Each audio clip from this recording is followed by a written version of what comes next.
Okay, this is just going to be a quick video to kind of give you an idea how I set up this virtual tabletop. This is basically the corner, L-shaped corner I talked about in a previous video. So I'm going to kind of run you through some of the basic things I've got set up here, and I can go into more detail later on. So in essence, these tables here are crappy little Walmart 30-inch by 6-foot tables. So you got one running all the way down here and one running all the way down here. I do a lot of traveling with work and everything else, so it's very easy to take this little corner gaming stream up here that you see here, pack it all up, move it. So you can do, you got an internet connection, you can do this stuff from anywhere. So let's go with the basics. Obviously down here we've got, you can't really see it. We got, well, I'm charging a motorcycle camera. We got an old PC that I used a long time ago. I used to game from 2014. I don't use it anymore. We've got those hooked up to these two monitors. So these are really crappy 1080p HD TVs. They cost like $200 now. It's ridiculous how cheap they are. So on this right-hand screen is where all the player information is. I'll show you how that works. I have a number of PDFs open across the top there. So when I need to cycle through player information, that panel will show up there.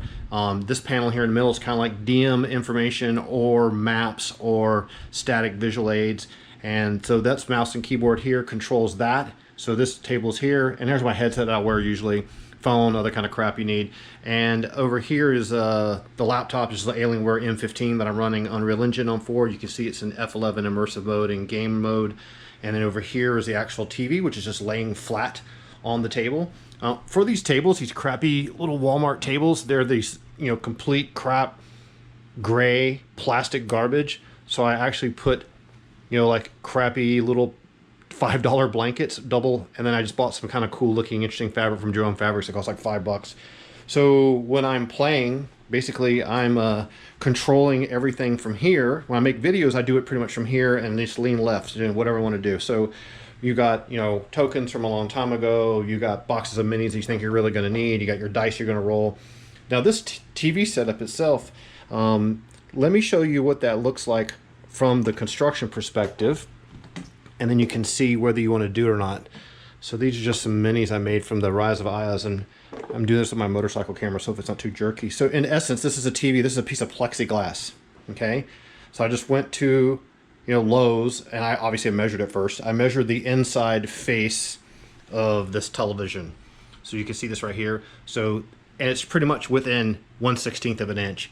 So that means I can, I drew, you know, with a straight edge on the back, the 1-inch grid. And of course there's one mistake in there too, whatever. I don't actually capture this entire space. You can see here's my taskbar down here at the bottom. This is an overhead view in the Unreal Engine. The reason why I use the plexiglass, I think works really well, you may have seen in the other videos, is then I could just draw on here, right? So you want to put a campfire here or whatever, or say there's a horse over here and here's a, you know, here's a wagon wheel lying on the ground or whatever. So I can draw on here and say, oh, well, your air effects spell hits this entire area, so then I can erase it. That's the reason why I've used the plexiglass.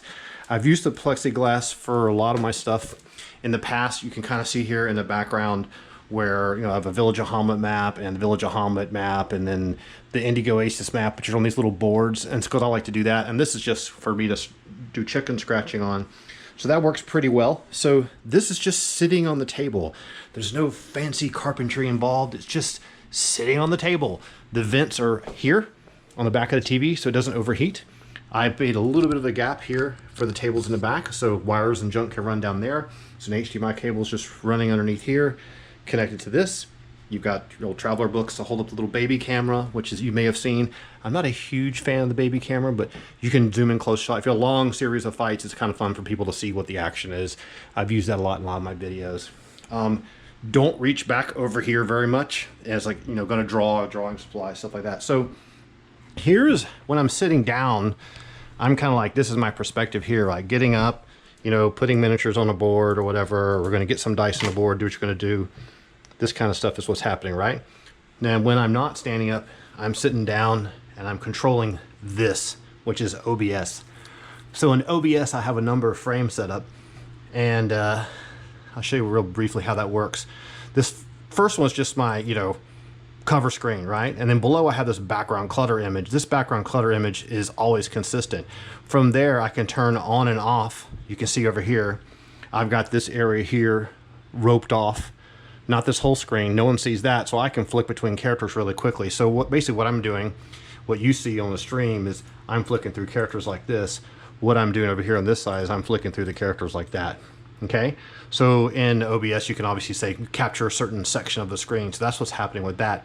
Now with this one here, where we have things like, you know, a map of the world of Greyhawk, you know, the Sea of Dust, or the Indigo Oasis module, I've got that as another frame over here, which I call landscape, and I also resize it to fit so it butts up against it. So you can see that frame is on this monitor and this frame is over here. This one's really big. The reason why I like to have this one so large is because a lot of times I'm having to do something like, let's look up an entangle spell, right? So you can see over here for the players watching on the stream, they can see the spell, they could talk about it too.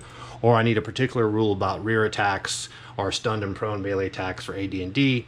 Of course, then I have, you know, the combat and saving throws, and I can have all the characters like we talked about before. So that works really, really well. So in my mind, I always keep this TV here as the player TV.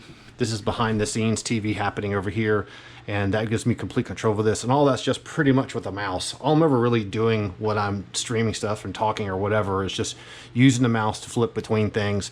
And I know where things are in the books and I can find them really quickly. So I need to read something to somebody. As a DM, you would be able to hide this when not necessary, and go back to your tabletop view like this, or hide this when it's not necessary, and then handle gameplay actions over here on the board while that's happening. So now the camera's going to be hard for me to control at the same time, and the reason why that is because it takes two hands. So you probably have seen other videos. What I'm just going to do is do this with my right hand. So this is an Unreal level, Unreal 4. What I do is I can control the camera and look around and do whatever I want to do. So let's just change the speed on this real quick. And so if I want to look up like this, I can look off into the distance. So what I'm doing is changing the view over here on the second monitor, so I'm actually mirroring these two screens. Now the thing that's kind of tricky about that is, you know, I can zoom in closer or whatever I want to do, and I can change the camera speed. So for a DM, I kind of need to know ahead of time, like, how am I going to navigate this? So I have to know the environment really well. I can change this camera speed. You can see it's changing what's being shown on the screen. Now if you're doing this for players, you don't want them to see you doing all that navigating. You could do things like, well, you know, you're telling the players what's happening in the background. You've got this map going like this, and you go and turn that on in the background, and you can actually turn this off. So they can't see you, they can't see you doing these modifications while you're doing it. So let's just turn the landscape one off. So we could have, a background image of Valuna and the Cron Hills, where behind the scenes, I may be doing things like, okay, let me get this camera position in the right spot. Let me just orient it down, and you zoom it up a little bit, pan this over this way, change the speed on it. That looks about right. And then I can actually go over here and say, okay, here's what needs to happen. I need to put some bad guys here. I got a couple of dudes guarding this rock or whatever, or what have you. And the players are going to come in from this direction. Whoops, sorry. This direction over here. So the players are seeing, and then when I'm ready to set it up and show it to them, I then come back over here, right, and turn that camera on, and I can turn the player panel off. Does that make sense? It's a little tricky. And this is just there's a dry erase marker here. Just wipe that off. So it's works really well. There is some color issues, which is something I'll synchronize the colors. There's a program that lets you do that later on. But in the background, as you can see, I'm running the adventure. Everyone else is just looking at the map. They're looking at this over here, right? They're talking about what they want to do. There's dice on the board. They're thinking about this, that, and the other. If someone wants to hide in shadows and all that. But I can be over here looking, okay, what's going on with these guys? What's their stats? What's their, what's their armor class? What's their rolls to hit? And of course, like any good DM, I could have, notes and stuff like that written over here, or I can, the next area they're going to see or whatever, I could be looking ahead of time. They can say, well, since they're playing over the internet and they're talking on Discord, they can say, well, I want to see if I can hide in shadows in the middle of the desert, right? Well, I can look over here and see right away this guy only has a hide in shadows chance of 15%. So I don't need to always reveal to the players except what they want to see. They want to see a cool, interesting visual world. They want to feel like it's coming alive. If I have something that's really compelling, like, okay, well, you guys are, I want them to see something like like this, right? Oh, you're entering the edge of the outskirts of the city, and it's in the world of Greyhawk, and it's really awesome. You know, we want to bring up something over here. We can bring that up as well. So it works pretty well. It requires, I've done a lot of videos this way, so it's taken a long time to kind of get this little system down. The good thing is I can change the size of these things. Like in some adventures, like I don't really want this, so I can just unlock it and edit and say, you know what, I'm going to make this bigger and change the size of it. So it works really well, actually. I really like it a lot. I think it's a system that could work good, because all you need is just a headset. You're using Discord to actually do the conversations and talking. You can stream it on Twitch. What I do to minimize the amount of overhead on this older PC, and this is just being done with a plug-in Wi-Fi card, is I can make sure the stream is down here, so I can actually take a peek every now and then at the stream, which is usually about 2 seconds behind what's happening in real time. The other thing you'd have to get good at doing, which you've never used a video game engine before, is it requires some skill knowing how to navigate it. This is called Immersive Mode in the Unreal Engine. When you first open up Unreal Engine 4, there's a whole tutorial on how to do things. I've got a level loaded here in the background. I've got little items here in the world outliner, so I could actually click on things in the world outliner and say, you know, I want to go to this location here. It'll just warp to that location right away. Those are the kind of things you would probably want to hide from a player. And then I've actually selected that object, make sure I unselect it, and go F11, it's back full screen again. And I say, okay, here's what I want to do. Let's just get those players in. Let's zoom this camera in a little closer. And you may have seen this in the other video where I am able to zoom in a lot closer. In fact, let's do it this way. So I may be able to sit in the background and go, what's a good layout for this next area? They're coming down this cliff. Or like I said before, I may want to be a situation where they want them to see what's it like to be down here. So the thing that's really tricky is the players who are on the internet, what they're seeing is kind of a blend between the grid and no grid. So the players are seeing kind of like this view here, right, of what they're seeing with these rocks and everything, which is kind of cool, extra every now and then thing. I wouldn't recommend trying to pull the plexiglass on and off and on and off and on and off. It gets really awkward. You need a second pair of hands to help with that. But that gives you the ability, because this screen here is what they're actually seeing, because they're watching your game session on the web. So if they start asking about, oh, I want to cast this spell, you can bring up their character sheet real quick. Well, listen, you only have Charm Person memorized right now. Are you sure you want to do that? And I say, yeah. Well, I'm thinking about casting Entangle with my druid, because you can have all their spells ready to go and everything. So if you're very organized, as the DM, you can focus behind the scenes on things like this that are really important, understanding how the combat's going to work for your module or what have you. So overall, I think it works pretty well. I'm going to run a game session and see how it goes. Why did I do all this? So the reason why I did all this stuff is because I've been making videos this way for a long time. I love D&D. There's not a lot of people where I live that play AD&D. And I wanted to have something that's a cool creative outlet for me, where I get to do what I want to do and have fun, and I don't have to worry about having to play on Roll20 because I can't stand it. Roll20 is good if you're very, very organized. It just doesn't have, as a video game designer, I just want stuff to look real and feel like it's moving.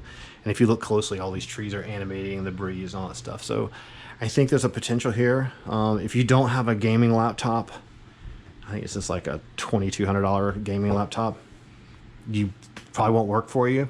But these could be screenshots. So this could be a screenshot taken from a video game, or like I did with the Black Desert Online stuff, this could be a video.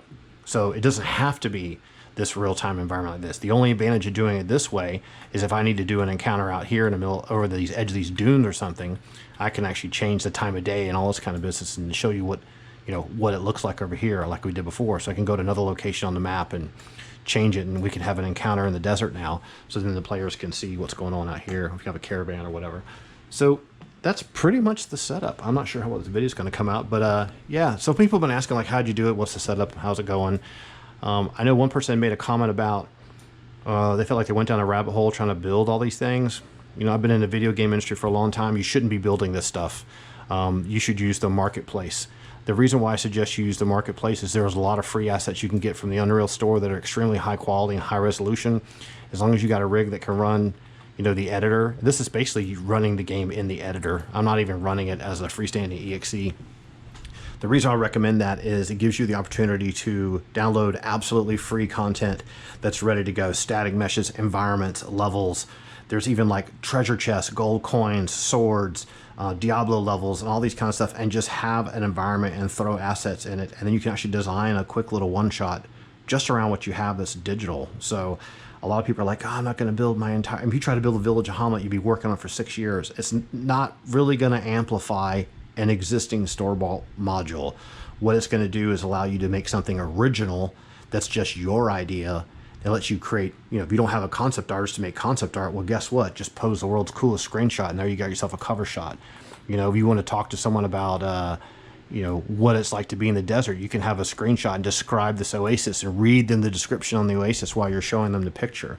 You know, that kind of stuff is something we've been doing for years in D&D. We always have these situations where we're having to read to the player, you know, what do you see? I mean, here, dunes rise and fall like waves, shimmering sands, parched dust, and opaque sky. Silent, only the occasional slobbering blurt from your camel pierces the stoic silence. Your guides, their faces concealed behind indigo cloth, watch your every move with disinterest. So, I mean, you could be reading that to your players while you're, you know, showing them this actual real-time view of the desert. You know, why do you have to have, like I did in the Indigo Oasis? It's just a static picture. So instead, they could be looking at this. You could even have a situation on a later date where we create this as a freestanding EXE where your end user, all you need is the EXE. You don't need the editor. Let's just unselect the terrain. So you might have a situation where like your players are seeing this, you know, they see this distant oasis, and from their perspective, they're seeing that, which over here looks like that. So I think there's a lot of potential. It requires some complex thinking because it's like you're running a TV show, but you're doing it over the internet. And if you take your time and don't rush around, and if you can basically play a first-person shooter, you can control the camera with the fly camera. It's easy. It's just basically F11 mode. If you ever use the editor, it's going to be over here in the upper left-hand corner in the viewpoint window. You can set it to game view and immersive mode or whatever you want to do, which will be like completely full screen like this. And you just hit F11 and jump out of it. And there's lots of Unreal Tournament tutorials on the internet. So I don't know, take it, run with it, see what you can do with it, and have fun. I'm sorry, but Roll20 is not good enough. Take care. We'll talk to you later. See ya.